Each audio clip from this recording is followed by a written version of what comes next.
করতে জুলাই পদযাত্রা। আমরা 1 জুলাই শহীদ আবু সাঈদের কবর জিয়ারতের মাধ্যমে এই পদযাত্রাটি শুরু হবে। এটি ক্রমান্বয়ে বাংলাদেশের 64টি জেলা প্রদক্ষিণ করবে। আমরা 64টি জেলায় যাব, আমরা শহীদ পরিবারদের কাছে যাব, শহীদের কবর জিয়ারত করব, আহত যোদ্ধাদের সাথে কথা বলবো এবং অভ্যুত্থানকারী এবং বাংলাদেশের সাধারণ ছাত্র জনতা যারা রয়েছেন তাদের সাথে কথা বলবো। তাদের যে আকাঙ্ক্ষা ছিল জুলাই নিয়ে, সেই আকাঙ্ক্ষার কথা আমরা শুনবো।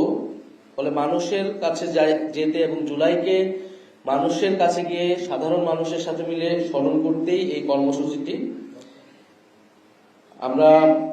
আমি আবারও বলছি, আমরা 1 জুলাই থেকে 30 জুলাই পর্যন্ত জাতীয় নাগরিক পার্টি এবং আমাদের অভ্যুত্থানের যে নেতৃবৃন্দ সকলেই একসাথে এই পদযাত্রাটি শুরু করবে এবং সারা দেশ প্রদক্ষিণ করে ঢাকায় ফিরবে।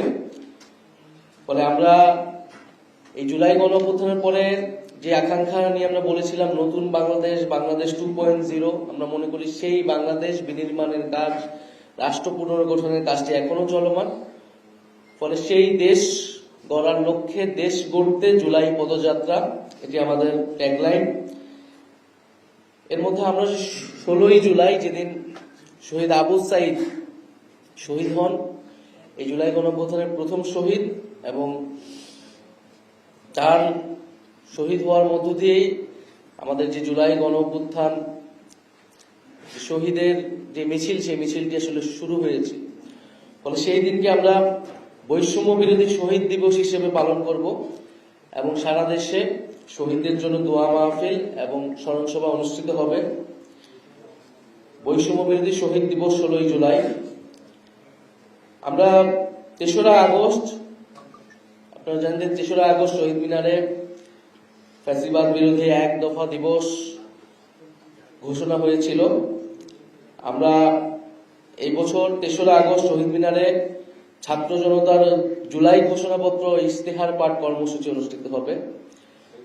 আপনারা জানেন যে জুলাই ঘোষণাপত্র যেটি সরকারের দেওয়ার কথা ছিল, আওয়ামী লীগ নিষিদ্ধের আন্দোলনের প্রেক্ষিতে 30 কার্যদিবস বলা হয়েছিল, সেই 30 কার্যদিবস পার হয়ে গিয়েছে, কিন্তু সরকার কোনো ধরনের উদ্যোগ আমরা দেখিনি।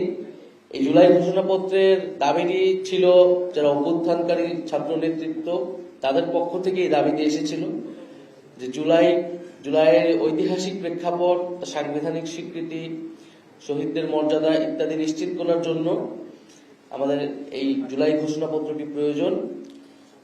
ফলে সরকার যেহেতু এটা তখন বলেছিল সকলের সাথে আলোচনা করে ঐক্যমত্যের মাধ্যমে এটি দিবেন, পরে আওয়ামী লীগ নিষিদ্ধের আন্দোলনের সময় এটি পুনরায় সরকারের প্রতিশ্রুতি দেয়, সেই প্রতিশ্রুতি সরকার রক্ষা করতে পারেনি।